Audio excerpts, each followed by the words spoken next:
Hi all, இன்றைக்கி நம்ம பார்க்க போகிற டாபிக் வந்து ப்ரைம் மினிஸ்டர். யூனியன் எக்ஸிக்யூட்டிவில் ப்ரைம் மினிஸ்டரும் ஒரு டாபிக். ஓகேங்களா? President, vice president, prime minister, attorney general of India, இவங்கெல்லாம் வந்து யூனியன் எக்ஸிக்யூட்டிவில் வருவாங்க. இப்போது ப்ரைம் மினிஸ்டர் பார்க்கலாம். ஸோ பார்லிமெண்ட்ரி சிஸ்டம் ஆஃப் கவர்மெண்ட்டில் வந்து பிரசிடெண்ட்டை வந்து என்ன சொல்லுவாங்கன்னா நாமினல் எக்ஸிக்யூட்டிவ் அத்தாரிட்டின்னு சொல்லுவாங்க. அப்படி என்னென்னா டிஜியோர் எக்ஸிக்யூட்டிவ். ப்ரைம் மினிஸ்டரை வந்து ரியல் எக்ஸிக்யூட்டிவ் அத்தாரிட்டி சொல்லுவாங்க. பிரசிடெண்ட் வந்து டிஜியோர் எக்ஸிக்யூட்டிவ், ப்ரைம் மினிஸ்டர் வந்து டிஃபேக்டோ எக்ஸிக்யூட்டிவ். நாமினல் எக்ஸிக்யூட்டிவ் என்னென்னா இவருக்கு வந்து எக்ஸிக்யூட்டிவ் பவர் கிடையாது. ஓகேங்களா? ப்ரைம் மினிஸ்டர் வந்து ரியல் எக்ஸிக்யூட்டிவ், அவருக்கு வந்து எக்ஸிக்யூட்டிவ் பவர் இருக்குது. He has executive power. ஓகேங்களா? லா மேக் பண்ணுறது, லா இம்ப்ளிமெண்ட் பண்ணுறது ப்ரைம் மினிஸ்டர் தான். அதை வந்து அசென்ட் கொடுக்கறது மட்டும்தான் பிரசிடெண்ட்டு. மேக்கிங் அந்த எக்ஸிக்யூட்டிவ் பவர்லாம் வந்து ப்ரைம் மினிஸ்டர் கிட்ட தான் இருக்குது. ஸோ என்ன சொல்கிறாங்கன்னா பிரசிடெண்ட் வந்து head of the state, prime minister வந்து head of the government. Okay. So appointment of prime minister எப்படி அப்பாயிண்ட் பண்ணுறாங்கன்னா according to constitution of India article 75 என்ன சொல்கிறாங்கன்னா Prime Minister shall be appointed by the President. However, this does not imply that the President is free to appoint anyone as the Prime Minister. So article 75 என்ன சொல்கிறாங்கன்னா president தான் வந்து PM appoint பண்ணணும். ஆனால் president பிடிச்சவங்கள PM appoint பண்ண முடியாதான். Party இருக்கும் இல்லையா, பார்ட்டி மெஜாரிட்டி, அந்த மெஜாரிட்டி ஓட்ஸ் எந்த பார்ட்டியில் வந்திருக்கோ அந்த பார்ட்டியோட லீடர் வந்து லோக்சபாவில் அந்த மெஜாரிட்டி பார்ட்டியோட லீடரை வந்து ப்ரைம் மினிஸ்டராக வந்து அப்பாயிண்ட் பண்ணுவாங்க. இன் அக்கார்டன்ஸ் வித் கன்வென்ஷன்ஸ்னால் வந்து ட்ரெடிஷன்ஸை ஃபாலோ பண்ணிக்கிட்டே இருக்கிறது, லைக் இயராக ஃபாலோ பண்ணிக்கிட்டு இருக்கிறது conventions. In accordance with the conventions of the parliamentary system of government, President has to appoint the leader of the majority party in Lok Sabha as the Prime Minister. But when no party has a clear majority in the Lok Sabha, then the President may exercise his personal discretion in the selection and appointment of the Prime Minister. ஓகேங்களா? அதுவே வந்து ஒரு பார்ட்டிலையும் வந்து ப்ராப்பராக clear majority இல்லை லோக்சபாலன்னா அப்போது president வந்து அவரோட பர்சனல் டிஸ்க்ரிஷனை வச்சு யாரை வேணாலும் ப்ரைம் மினிஸ்டராக அப்பாயிண்ட் பண்ணலாம் அப்படின்னு சொல்கிறாங்க. In such a situation president என்ன பண்ணுவாங்கன்னா usually appoints the leader of the largest party or coalition in the Lok Sabha as the Prime Minister. So இப்போ A, B, C இந்த 3 பார்ட்டிஸ் இருக்குது. இது 150, இது ஒரு 140, இவங்கக்கிட்ட ஒரு 40 சீட்ஸ் இருக்குது. ஜெயிச்சிருக்காங்கன்னா இந்த 40 சீட்ஸ், இந்த சி வந்து யாரோட எந்த கேங்கோட சேருமோ அந்த பார்ட்டி தான் வந்து ஜெயிக்கும். இப்போ A+C இவருக்கு 30 சீட்ஸ், இவருக்கு 40 சீட்ஸ், இவருக்கு வந்து 150 சீட்ஸ். இவங்க தான் வந்து கோலிஷன் கவர்மெண்ட் ஃபார்ம் பண்ணுவாங்க. ஓகேங்களா? கோலிஷன் சேர்ந்துருக்காங்க இல்லையா, கூட்டு சேர்ந்துருக்காங்க இல்லையா, ஸோ கோலிஷன். அந்த கோலிஷன் கவர்மெண்ட்டோட லீடரை தான் அவர் வந்து ப்ரைம் மினிஸ்டராக அப்பாயிண்ட் பண்ணுவார் பிரசிடெண்ட்டு. அப்புறம் என்ன பண்ணுவார், அவரை வந்து ஒரு மாதத்தில் வந்து ஓட் ஆஃப் கான்ஃபிடென்ஸ் அவரோட மெஜாரிட்டியை காட்ட சொல்லுவாங்க. ஸோ திஸ் டிஸ்கிரிஷன், இந்த ட்ரெடிஷன் வந்து ஃபாலோ பண்ணாங்க. இந்த டிஸ்கிரிஷன் வந்து நீலம் சஞ்சீவ் ரெட்டி வந்து 1979 பிரசிடெண்ட்டாக இருந்தப்போ அப்போது வந்து சஞ்சீவ் ரெட்டி வந்து கோலிஷன் லீடர் சரண் சிங்கை வந்து அப்பாயிண்ட் பண்ணி அதுக்கப்புறம் வந்து அவரோட மெஜாரிட்டியை காட்ட சொன்னார். There is also one more situation when the president may have to exercise his individual judgment. அவரோட டிஸ்கிரிஷன் இது வந்து அவரோட இண்டிவிஜுவல் ஜட்ஜ்மெண்ட். அது எப்போன்னா இருக்கிற ப்ரைம் மினிஸ்டர் வந்து சடனாக வந்து இறந்துடுறாருன்னா, இல்லைன்னா அந்த ப்ரைம் மினிஸ்டர் இறந்துட்டு அவர் ப்ராப்பராக ஒரு சக்ஸஸர் அவருக்கு நெக்ஸ்ட்டு யாருன்னு வந்து சொல்லலைன்னா அப்போது வந்து பிரசிடெண்ட் வந்து இண்டிவிஜுவல் ஜட்ஜ்மெண்ட்டோட யாரை வேணாலும் அப்பாயிண்ட் பண்ணலாம். இது எப்போ ஆச்சுன்னா ஜெயில் சிங் பிரசிடெண்ட்டாக இருந்தார் 1984. இந்திரா காந்தி மேமை வந்து அசாசினேட் பண்ணாங்க இல்லையா, அந்த டைமில் ஜெயில் சிங் பிரசிடெண்ட் வந்து ராஜீவ் காந்தியை அப்பாயிண்ட் பண்ணியிருக்காங்க. ஓகேங்களா? So later on the Congress parliamentary party anonymously elected him as the leader. However, if on the death of an incumbent prime minister, incumbent na present prime minister, the ruling party elects a new leader. The president has no choice but to appoint him. However, if on the death of an incumbent prime minister, இப்போ இருக்கிற prime minister வந்து இறக்குறாங்கன்னா ruling party இருக்கு இல்லையா, அவங்களே வந்து next இந்த prime ministers next யாரையாச்சும் appoint பண்ணாங்கன்னா ரூலிங் பார்ட்டி மெம்பர்ஸு, அவங்க தான் நெக்ஸ்ட் வந்து பிஎம், ஓகேங்களா, ப்ரைம் மினிஸ்டர். அதுக்கப்புறம் டெல்லி ஹைகோர்ட் 1980 என்ன வந்து ரூல் பண்ணியிருக்காங்கன்னா, the president may first appoint him the prime minister and then ask him to prove his majority in the Lok Sabha within a reasonable period. So ஒரு மேனை வந்து அவங்க பிஎம்மாக appoint பண்ணிவிட்டு ஒரு 6 monthsக்குள்ளே 3 monthsக்குள்ளே நீ வந்து உன்னோட மெஜாரிட்டியை வந்து காட்டு அப்படின்னு சொல்லி கூட யாரையாச்சும் ப்ரைம் மினிஸ்டரை அப்பாயிண்ட் பண்ணலான்னு சொல்லியிருக்காங்க. எக்ஸாம்பிள் சரண் சிங் 1979, விபி சிங் 1989, சந்திரசேகர் 1919 அப்படின்னு சில பிஎம்ஸு கொடுத்துருக்காங்க. ஸோ 1997 சுப்ரீம் கோர்ட் என்ன ரூல் பண்ணுறாங்கன்னா, என்ன சொல்கிறாங்கன்னா, that a person who is not a member of either house of the parliament, Rajya Sabha மெம்பரும் இல்லை லோக்சபா மெம்பரும் இல்லைன்னா கூடமே அவரை வந்து 6 months வந்து பிஎம்மாக வந்து அப்பாயிண்ட் பண்ணிவிட்டு within which he should அந்த 6 months முன்னாடியே, இந்த 6 months முடியறதுக்குள்ளேயே அவர் வந்து ஏதாச்சும் ஒரு ஹவுஸில் வந்து மெம்பர் ஆகிருக்கணும், ஓகேங்களா, அப்படின்னு சொல்லியிருக்காங்க. இல்லைன்னா அவர் பிஎம் கிடையாது. சுப்ரீம் கோர்ட் என்ன சொல்லியிருக்காங்கன்னா, ஏதாச்சும் ஒரு பர்சனை வந்து ராஜ்யசபா மெம்பரும் இல்லை லோக்சபா மெம்பரும் இல்லைன்னா கூடமே அவரை வந்து பிஎம்மாக அப்பாயிண்ட் பண்ணிவிட்டு 6 monthsக்குள்ளேயே அவர் வந்து இந்த ரெண்டு ஹவுசஸ்லேயே ஏதாச்சும் ஒரு மெம்பராக ஆயிருக்கணும்.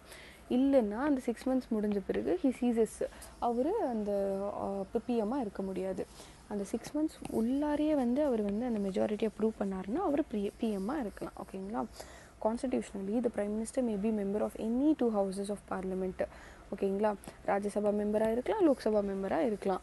அதுவே பிரிட்டனில் பார்த்தீங்கன்னா lower house of commons people மட்டும்தான் பிஎம் ஆக முடியும்னு சொல்கிறாங்க. நம்ம இந்தியாவில் ராஜ்யசபா மெம்பரும் பிஎம் ஆகலாம், லோக்சபா மெம்பரும் பிஎம் ஆகலாம். ஸோ ராஜ்யசபா மெம்பர்ஸ் இந்திரா காந்தி, தேவேகவுடா, மன்மோகன் சிங் இவங்கெல்லாம் வந்து ராஜ்யசபா மெம்பர்ஸ், அவங்களும் பிஎம் ஆயிருக்காங்கன்னு சொல்ல வராங்க. So oath and salary, prime மினிஸ்டருக்கு வந்து ஓத் இருக்குது, ஓகேங்களா, ஓத் இருக்குது. ஸோ ப்ரைம் மினிஸ்டர் ஓத் வந்து யார் அட்மினிஸ்டர் பண்ணுவாங்கன்னா பிரசிடெண்ட், ஓகேங்களா, administers to him the oaths of the office and secrecy, ஓகேங்களா. ஓத் பண்ணுவார். அதுக்கப்புறம் செக்ரஸி, சீக்ரெட்ஸ், ஓகேங்களா. பிஎம்ன்றது வந்து இஸ் அ பிக் பொசிஷன் இல்லையா, அவங்க டிஸ்கஸ் பண்ணுறது எல்லாமே வெளியில் தெரிஞ்சிட முடியாது இல்லையா. கவுன்சில் ஆஃப் மினிஸ்டர்ஸ்க்கும் பிஎம்க்கும் அந்த செக்ரஸி வந்து அவங்க மெயின்டைன் பண்ணணும். அது யார்கிட்ட சொல்லணுமோ அவங்கக்கிட்ட சொல்லணும். அதுக்கப்புறம் அவங்க பிஎம் வந்து ஹவுஸ்லேயே வந்து அதுக்கப்புறம் இன்ட்ரடியூஸ் பண்ணுவாங்க. அது வரைக்குமே அது சீக்ரெட்டாகவே இருக்கணும், என்ன டெசிஷன்ஸாக இருந்தாலுமே. ஸோ ஓகே, இப்போ நம்ம வந்து பிஎம்மோட ஓத் பார்க்கலாம். To be a true faith and allegiance to the Constitution of India, நம்ம கான்ஸ்டியூஷன் ஆஃப் இந்தியாவுக்கு வந்து ரொம்ப ஃபேத்ஃபுல்லாக இருக்கணும்னு சொல்கிறாங்க. அதுக்கப்புறம் to uphold sovereignty and integrity of India, இந்தியாவோட சாவர்னிட்டி இண்டிபெண்ட்டாக இருக்காங்க இல்லையா இந்தியா, அந்த இண்டிபெண்ட்டு. அதுக்கப்புறம் integrity of India, unity in diversity, எல்லாமே லைக் எவ்ரிதிங், எல்லாருமே இந்தியன்ஸ், இன்டிகிரிட்டியாக இருக்கணும், எல்லாம் சேர்ந்து ஒன்றா இருக்கணும். அந்த மாதிரி அந்த எய்மை வந்து கண்டிப்பாக அவர் ஃபாலோ பண்ணி அதை வந்து எல்லாரையும் ஃபாலோ பண்ண வைக்கணும். To uphold sovereignty and integrity of India, to faithfully and consciously discharge the duties of his office, ஓகேங்களா. ஸோ அவரோட டியூட்டிஸை வந்து ப்ராப்பராக தெளிவாக கான்ஷியஸ்லி ஃபேத்ஃபுல்லாக நல்ல நம்பிக்கையாக அவர் வந்து டியூட்டிஸ்லாம் பண்ணணும். அவர் பண்ணிகிட்ருக்கிறது to do right to all manner of people in accordance with the constitution and law without fear, favour, affection or ill will. So minority community இவங்களுக்கு தான் நான் ஹெல்ப் பண்ணுவேன், இவங்களுக்கு நான் பண்ண மாட்டேன் அப்படிலாம் கிடையாது. எல்லோரும் ஈக்குவலாக பண்ணணும்னு சொல்கிறாங்க, ஓகேங்களா. So in his oath of secrecy, Prime Minister swears that he will not directly or indirectly communicate or reveal to any person any matter that is brought under his consideration or becomes known to him as Union of Minister, except as may be required for the due discharge of his duties as such minister. So PM வந்து swear பண்ணுவார், promise பண்ணுவார் என்னென்னா, that he will not directly or indirectly communicate or reveal to any person matter that is brought under his consideration or becomes known to him as Union Minister, except as may be required for the due discharge of his duties as such minister. So நான் செக்ரஸிக்கு சொன்னேன்ல, அதுதான் இதுங்க. the term of prime minister வந்து fixed கிடையாது, ஆனால் holds office during the pleasure of the president இருக்கிற வரைக்குமே prime minister வந்து ஆஃபீஸில் இருப்பார் அப்படின்னு சொல்லியிருக்காங்க. however this does not mean that பிரசிடெண்ட்டால் வந்து பிரைம் மினிஸ்டர் டிஸ்மிஸ் பண்ண முடியாது. பிரைம் மினிஸ்டருக்கு வந்து லோக்சபாவில் வந்து மெஜாரிட்டி சப்போர்ட் இருக்கிற வரைக்குமே யாருமே அவரை வந்து டிஸ்மிஸ் பண்ணவே முடியாது. அதே லோக்சபாவில் மெஜாரிட்டி முடிஞ்சிச்சு, மெஜாரிட்டி சப்போர்ட் இல்லைன்னா அப்போது பிரசிடெண்ட் வந்து அவரை டிஸ்மிஸ் பண்ணலாம். ஓகேங்களா. salary and allowances ஓகேங்களா ஆஃப் த பிரைம் மினிஸ்டர் வந்து determined by the parliament from time to time. Okay. So அவரோட ரிலேஷன், கவுன்சில் ஆஃப் மினிஸ்டர்ஸ் கூட அவரோட ரிலேஷன், அப்புறம் வந்து அவரோட ரிலேஷன் வித் த பிரசிடெண்ட், அப்புறம் ரிலேஷன் டு த பார்லிமெண்ட். ஓகேங்களா. பிரைம் மினிஸ்டரோட relation with council of ministers எப்படி இருக்குன்னா, அவர் தான் வந்து ரெக்கமெண்ட் பண்ணுவார் பிரசிடெண்ட்டுக்கு யாரெல்லாம் மினிஸ்டர்ஸ் அப்பாயிண்ட் பண்ணணும்னு சொல்லிட்டு பிஎம் தான் வந்து பிரசிடெண்ட்டுக்கு வந்து சொல்லுவார், இவங்கள பண்ணுங்க அப்படின்னு சொல்லிட்டு. ஸோ அதுதான் சொல்லியிருக்காங்க. அதுக்கப்புறம் the president can appoint only those persons as ministers who are recommended by the prime minister. president பிடிச்சவங்களை வந்து மினிஸ்டர்ஸ் ஆக்க முடியாது, பிரைம் மினிஸ்டர் ரெக்கமெண்ட் பண்ணியிருந்தால் தான் அவங்கள வந்து மினிஸ்டர்ஸ் ஆக்க முடியும் பிரசிடெண்ட். ஓகேங்களா. So he allocates and reshuffles various portfolios. Prime minister வந்து இவங்களுக்கு இதுதான் education ministry, agriculture ministry, art science and technology, அந்த மாதிரி மினிஸ்ட்ரிஸ்லாம் வந்து அவர் தான் அலோகேட் பண்ணுவார். இல்லைன்னா அந்த ரீஷஃபில்ஸ் வேரியஸ் போர்ட்ஃபோலியோஸ், நிறைய போர்ட்ஃபோலியோஸை வந்து ரீஷஃபலும் பண்ணுவார். he can ask minister to resign or advise the president to dismiss him in case of difference of opinion.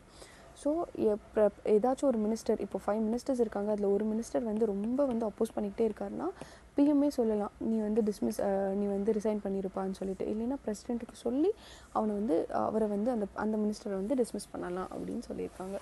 So he presides over the meeting of council of ministers and influences its decisions. இப்போ வந்து council of மினிஸ்டர்ஸ்லாம் வந்து meeting போடுறாங்கன்னா PM தான் வந்து அதை preside பண்ணுவாங்க, start பண்ணுவாங்க. அதுக்கப்புறம் அவங்க சொல்கிற டெசிஷன்ஸ்லாம் வந்து அவர் வந்து இன்ஃப்ளூயன்ஸ் பண்ணுவாங்க, இது வேண்டாம், இது பண்ணலாம்னு சொல்லிட்டு. he presides over the meetings, சொல்லியாச்சு. he guides, directs, controls and coordinates the activities of all ministers. எல்லாரோட மினிஸ்டர்ஸோட ஆக்டிவிட்டீஸும் அவர் வந்து கைட் பண்ணுவாங்க, டிரெக்ட் பண்ணுவாங்க, கண்ட்ரோல் பண்ணுவாங்க. ஓகேங்களா. கோஆர்டினேட்டும் பண்ணுவாங்க. ஸோ அவர் வந்து ரிசைன் பண்ணி எல்லாரோட கவுன்சில் ஆஃப் மினிஸ்டர்ஸையும் கொலாப்ஸும் பண்ணலாம். பிஎம் வந்து ரிசைன் பண்ணிட்டாங்களா, அந்த போர்ட்ஃபோலியோ, அந்த கவுன்சில் ஆஃப் மினிஸ்டர்ஸோட அந்த போர்ட்ஃபோலியோவே போயிடும். ஓகேவா. திரும்பவும் இன்னொரு பிஎம் வந்து எலெக்ட் ஆகி அவங்க வந்து புதுசாக நியூவாக ஒரு போர்ட்ஃபோலியோ ஒரு கவுன்சில் ஆஃப் மினிஸ்டர்ஸ் வந்து க்ரியேட் பண்ணுவாங்க. அதுதான் சொல்லியிருக்காங்க. So other ministers cannot function when the prime minister resigns or dies. சொன்ன மாதிரி in other words, resignation or death of incumbentனா present prime minister automatically dissolve the council of ministers and thereby generates a vacuum. So எல்லாமே dissolve ஆயிடுச்சுன்னா அங்கே vacuum create ஆகிடும்ல, void எதுவுமே இருக்காது, vacuum எல்லாமே ஃப்ரீயாக இருக்கும், எந்த சீட்ஸும் இல்லை. ஸோ நெக்ஸ்ட்டு திருப்பியும் இன்னொரு பிரைம் மினிஸ்டர் வந்து திருப்பவும் ஒரு கவுன்சில் ஆஃப் மினிஸ்டர்ஸை வந்து ஃபார்ம் பண்ணுவாங்க. அதுவே வந்து ஒரு மினிஸ்டர் வந்து ரிசைன் பண்ணிட்டு போயிட்டாரு, இல்லைன்னா டிஸ்மிஸ் பண்ணிட்டாங்கன்னா அந்த வேக்கன்சியை வந்து அது வந்து பிஎம்மோட டிஸ்கிரிப்ஷன்னா அவரோட இஷ்டம், அவரோட விருப்பம், அந்த பிளேஸை ஃபில் பண்ணணுமா ஃபில் பண்ணக்கூடாதா, பண்ணணுன்னா பண்ணுவார், இல்லைன்னா வேண்டாம் அப்படின்னு விட்டுருவார். Relation to the president. இப்போது ப்ரைம் மினிஸ்டரோட relation with respect to president பார்க்கலாம். அவர் தான் ஒரு பிரின்சிபல் சேனல் பிஎம்க்கும் பிரசிடெண்ட்டுக்கும் கவுன்சில் ஆஃப் மினிஸ்டர்ஸுக்கும் ஒரு பிரிட்ஜ் வந்து பிஎம் தான். இவங்கக்கிட்ட அட்வைஸ் இவங்களுக்கு சொல்கிறது, இவங்க கொடுக்குற அட்வைஸ் இவங்களுக்கு சொல்கிறது எல்லாமே பிஎம் தான் பண்ணுவார். So to communicate to the president all decisions of the council of ministers relating to the administration of the affairs of the union and proposals for legislation. லெஜிஸ்லேஷனோட ப்ரப்போசல்ஸ், அட்மினிஸ்ட்ரேஷன் எல்லாமே வந்து PM வந்து பிரசிடெண்ட்டுக்கு communicate பண்ணுவாங்க. அந்த communicate பண்ண டீட்டெயில்ஸ்லாம் வந்து அதுக்கப்புறம் ஃபர்னிஷ் பண்ணுவாங்க, யாருக்கும் சொல்லாமல் அது எப்படி வச்சுக்கணுமோ அப்படி பண்ணுவாங்க. அதுக்கப்புறம் அதை எக்ஸிக்யூட் பண்ணுவாங்க. ஏதாச்சும் கவுன்சில் ஆஃப் மினிஸ்டர்ஸ் அதில் வந்து பிடிக்கல, ஈடுபாடு இல்லைன்னா அதுக்கு தகுந்த மாதிரி தெல் சேஞ்ச், இல்லைன்னா அவங்களே தூக்கிடுவாங்க. So he advises the president with regard to the appointment of important officials. Prime minister வந்து பிரசிடெண்ட்டுக்கு அட்வைஸும் பண்ணுவார். இந்த பர்சனை வந்து யூபிஎஸ்சி சேர்மனாக போடுங்க, இந்த பர்சனை அட்டார்னி ஜெனரல் ஆஃப் இந்தியா ஆக்குங்க, காம்படன்ட் ஆடிட்டர் ஜெனரல், அதுக்கப்புறம் chairman of election commissions and members of the finance commission எல்லாமே பிஎம் சொல்கிறவங்கள தான் வந்து பிரசிடெண்ட் அப்பாயிண்ட் பண்ணுவார். வித் ரெஸ்பெக்ட் டு பார்லிமெண்ட் பார்க்கலாம். He advises president with regard to summoning and proroguing. Summoningனா start, ப்ரொவாகிங்னா stop sessions of the parliament. 3 sessions இருக்கும் இல்லையா பர் இயர் பார்லிமெண்ட்டில். ஸோ அந்த 3 செஷன்ஸையும் வந்து எப்போ சம்மன் பண்ணணும், எப்போ ப்ரொராக் பண்ணணும்னு சொல்லிட்டு பிஎம் தான் பிரசிடெண்ட்டுக்கு அட்வைஸ் பண்ணுவாராம். ஓகேங்களா. அதுக்கப்புறம் he can recommend dissolution of the Lok Sabha to president at any time. Lok Sabha dissolve பண்ணுங்க அப்படின்னு வந்து பிரைம் மினிஸ்டர் எப்போனாலும் பிரசிடெண்ட்டுக்கு சொல்லலாம். அந்த பிரசிடெண்ட் பிரைம் மினிஸ்டர் ரெக்கமெண்ட் பண்ணால் அவர் டிசால்வ் பண்ணிடலாம். He announces government policies on the floor of the house. யார்? Prime minister தான் கவர்மெண்ட் பாலிசிஸ் எல்லாமே ஃப்ளோர் ஆஃப் த ஹவுஸில் வந்து அனௌன்ஸ் பண்ணுவார். அதர் பவர்ஸ் அண்ட் ஃபங்க்ஷன்ஸ், அவர் வந்து பிஎம்மாக மட்டும் இல்லாமல் நிறைய Niti Aayog, national integration council, interstate council, national water resources, அதுக்கு எல்லாத்துக்குமே சேர்மனாக கூட இருக்காருன்னு சொல்கிறாங்க. அப்புறம் பிரைம் மினிஸ்டர் வந்து plays a significant role in shaping foreign policy of the country. மற்ற நாடுகளை போய் மீட் பண்ணுறது, அங்கே இருக்கிற ஸ்கீம்ஸ் இங்கே கொண்டுட்டு வர்றது, அந்த மாதிரி ஃபாரின் பாலிசிஸ்லாம் வந்து சிக்னிஃபிகண்ட் இம்பார்ட்டன்ட் ரோல் ப்ளே பண்ணுறாருன்னு சொல்கிறாங்க. Is the chief spokesperson of the union government. Union கவர்மெண்ட்டோட சீஃப் ஸ்போக்ஸ் பர்சனே பிஎம் தான். அப்புறம் பிஎம் வந்து is the crisis manager in chief. Crisis ஏதாச்சும் எர்த் குவேக், லேண்ட் ஸ்லைட்ஸ், என்ன கிரைசிஸ் வந்தாலும் அந்த கிரைசிஸ் மேனேஜர் இன் சீஃப் வந்து பிஎம் தான் at political level during emergencies. As a leader of the nation, he meets various sections of the people in different states. ஓகேங்களா. அவர் வந்து leader of nation இருக்கார் இல்லையா, various people, Tamil Nadu, Kerala, Karnataka, Andhra Pradesh, எல்லா sections of the people, எல்லா பிளேசஸ்லையும் இருக்கிற எல்லா sections of the பீப்புளையும் meet பண்ணி அவங்களுடைய வருத்தங்கள், அவங்களுடைய he receives memoranda and then அதுக்கப்புறம் அந்த ப்ராப்ளம்ஸ்லாம் சால்வ் பண்ண ட்ரை பண்ணுவார். அவரோட கஷ்டம், அவங்களோட டாக்குமெண்ட்ஸ்லாம் வாங்கிப்பாங்க, அவங்களுடைய க்ரீவியன்சஸ், அவங்களோட வருத்தங்கள்லாம் வந்து அவர் நோட் பண்ணிப்பார். ஓகேங்களா. அதுக்கப்புறம் அதுக்கு தகுந்த மாதிரி நெக்ஸ்ட்டு பிளான்ஸ் போடுவாங்க. Is the leader of the party in power. Party in பவரில் இருக்கிற ஒரு பார்ட்டி வந்து பவரில் இருக்கு இல்லையா, அந்த பார்ட்டியோட லீடர் வந்து பிரைம் மினிஸ்டர் தான். He is political head of the services. Thus the prime minister வந்து plays a very significant and highly crucial role in politico administration system of the country. So doctor Ambedkar என்ன சொல்கிறாருன்னா, US பிரசிடெண்ட்டோட வந்து ஏதாச்சும் ஒரு ரோலை வந்து நம்ம வந்து கம்பேர் பண்ணணும்னா இந்தியாவில் அது வந்து பிஎம் தான் அப்படின்னு சொல்கிறாங்க. ஸோ யூஎஸோட பிரசிடெண்ட்டோட பவர் மோர் ஆர் லெஸ் பிஎம்க்கு இருக்குது. நம்ம இந்தியாவில் யூஎஸ்ஏயில் அந்த பிரசிடெண்ட்டுக்கு இருக்க பவர்ஸ் அண்ட் ரோல்ஸ் வந்து நம்ம இந்தியாவில் வந்து பிரைம் மினிஸ்டருக்கு இருக்குதுன்னு சொல்கிறாங்க. So roles and descriptions, like many eminent political scientist இருக்காங்க. பீட் லார்ட் மார்லே, ஹெர்பர்ட் மேரிசன், அந்த மாதிரி சில பேர். அவங்கெல்லாம் வந்து பிரைம் மினிஸ்டரை வந்து எப்படி கம்பேர் பண்ணியிருக்காங்கன்னு பாருங்கள். ஹீ டிஸ்கிரைப்ட் லார்ட் மார்லே வந்து பிரைம் மினிஸ்டரை வந்து பிரைமஸ் இன்டர் பேர்ஸ் அப்படின்னு சொல்கிறாங்க. அப்படின்னா ஃபஸ்ட் அமங் ஈக்குவல்ஸ். ஹெர்பர்ட் மேரிசன் என்ன சொல்கிறாங்கன்னா, அவரும் பிரைமஸ் இன்டர் பேர்ஸ்ன்னு சொல்கிறாங்க. அதுக்கப்புறம் சர் வில்லியம் வெர்னட் ஹார்காட், அவர் என்ன சொல்கிறாருன்னா, இன்டர்ஸ்டெல்லாஸ் லியூனா மைனார்ஸ், மூன் அமோங் லெஸ்ஸர் ஸ்டார்ஸ்.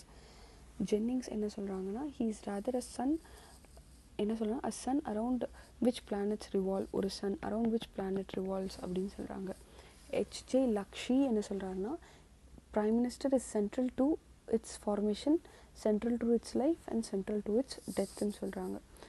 ஹெச்ஆர்ஜி கிரீவ்ஸ் என்ன சொல்கிறாருன்னா, the government is the master of the country and he, prime minister, is the master of the government அப்படின்னு சொல்கிறாங்க. முன்ரோ என்ன சொல்கிறாருன்னா, the captain of the ship of the state. So captain of the ship என்ன பண்ணுவாங்க, they'll take care of the ship எந்த டைரெக்ஷனில் போகணும் அந்த மாதிரிலாம் பார்ப்பாங்க இல்லையா, அதே தான் பிரைம் மினிஸ்டரும் பண்ணுறாருன்னு சொல்கிறாங்க. ராம்சே மியூர் என்ன சொல்கிறாருன்னா, steersman of steering wheel of the ship of the state அப்படின்னு சொல்கிறாங்க. Next articles which deals with prime minister. இதெல்லாம் நம்ம பார்த்துட்டோம். ஒரு வாட்டி you can also go through பண்ணிக்கோங்க.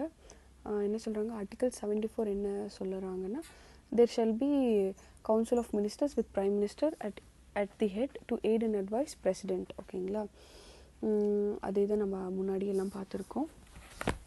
எதுக்குன்னா, to aid and advise president who shall in the exercise of his functions act in accordance with such advice. So அதுவே அவங்க கொடுக்குற அட்வைஸ் வந்து ப்ரைம் மினிஸ்டருக்கு பிடிக்கலன்னா அவர் வந்து ரீகன்சிடர் பண்ணுவார். திருப்பியும் அது வந்து கவுன்சில் ஆஃப் மினிஸ்டர்ஸ்க்கே கொடுத்து ரீகன்சிடர் பண்ண சொல்லுவாங்க. Approach president shall act in accordance with the advice tendered after such reconsideration. So article 75 என்ன சொல்கிறாங்கன்னா, prime minister shall be appointed by the president and other minister shall be appointed by the president on the advice of the prime minister. நம்ம பார்த்தோம் இல்லையா முன்னாடி, the minister shall not hold office during the pleasure of the president. Minister shall hold office during the pleasure of the president. The council of ministers shall be collectively responsible to the house of the people.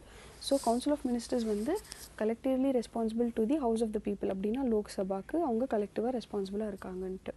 அப்புறம் article 78 to communicate to the president. அதுதான் union என்ன சொல்கிறாங்க, PM தான் வந்து பிரசிடென்ட்டுக்கும் council of மினிஸ்டர்ஸுக்கும் பிரிட்ஜாக இருப்பாங்கன்ட்டு சொல்கிறாங்க. அதுக்கப்புறம் அந்த இன்ஃபர்மேஷனை வந்து ப்ராப்பராக வந்து செக்ரஸியாக வச்சுக்கணும். அதுக்கப்புறம் அதை இம்ப்ளிமெண்ட் பண்ணணும். ஓகேங்களா, சீஃப் மினிஸ்டர்ஸ் யாரெல்லாம் ப்ரைம் மினிஸ்டர்ஸ் ஆயிருக்காங்கன்னு சொல்லிட்டு கோ த்ரூ பண்ணிக்கோங்க. ஸோ இந்த ஆர்டிகல் 74 என்ன சொல்கிறாங்க, council of ministers to aid and advise president. Article 75 other provisions as to ministers. Article 77 conduct of business of the government of India. Article 78 duties of prime ministers as respects to the furnishing of information to the president. Article 88 rights of ministers as respects to the houses. Thank you.